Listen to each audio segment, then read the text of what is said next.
केंद्रीय मंत्रिमंडल ने अरुणाचल प्रदेश में बिजली आपूर्ति की स्थिति को सुदृढ़ करने, बिजली की अधिकतम मांग के प्रबंधन और राष्ट्रीय ग्रिड संतुलन में योगदान देने वाली परियोजनाओं को स्वीकृति प्रदान की। मंत्रिमंडलीय समिति ने अरुणाचल प्रदेश के कामले, क्रा दादी और कुरुंग कुमे जिलों में 26,069.50 करोड़ रुपए के परिव्यय के साथ 1,720 मेगावाट की कमला जल विद्युत परियोजना के निर्माण हेतु निवेश प्रस्ताव को मंजूरी दी है। एक अन्य निर्णय में केंद्रीय मंत्रिमंडल ने अरुणाचल प्रदेश के अंजो जिले में 14,105.83 करोड़ रुपए के परिव्यय के साथ 1,200 मेगावाट की कलाई 2 जल विद्युत परियोजना के निर्माण हेतु निवेश प्रस्ताव को स्वीकृति दी है।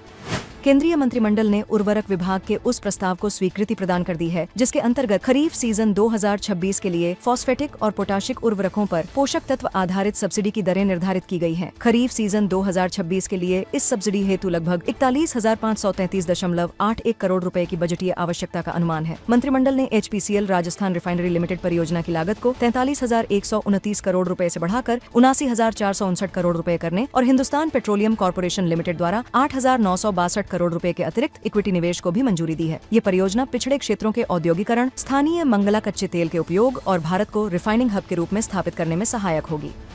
एक अन्य महत्वपूर्ण निर्णय में केंद्रीय मंत्रिमंडल ने जयपुर मेट्रो के दूसरे चरण को मंजूरी दी है। 13,037.66 करोड़ रुपए की कुल लागत वाली यह परियोजना 41 किलोमीटर लंबी होगी। प्रहलादपुरा से तोड़ी मोड़ तक बनने वाले इस उत्तर दक्षिण कॉरिडोर में कुल 36 स्टेशन होंगे। यह कॉरिडोर सीतापुरा औद्योगिक क्षेत्र, VKIA, जयपुर हवाई अड्डा, टोंक रोड, SMS अस्पताल, स्टेडियम, अंबाबारी और विद्याधर नगर जैसे प्रमुख केंद्रों को जोड़ेगा।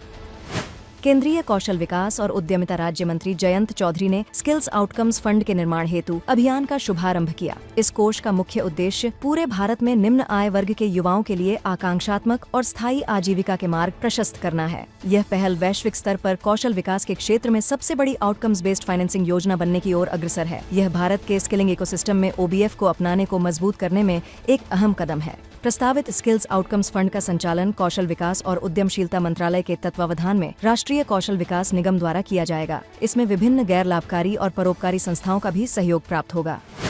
भारतीय रिजर्व बैंक ने नीतिगत ब्याज दर रेपो रेट को 5.25% पर यथावत रखने का निर्णय लिया है। इसके साथ ही स्टैंडिंग डिपॉजिट फैसिलिटी दर 5% और मार्जिनल स्टैंडिंग फैसिलिटी दर और बैंक रेट को भी 5.50% पर बरकरार रखा है।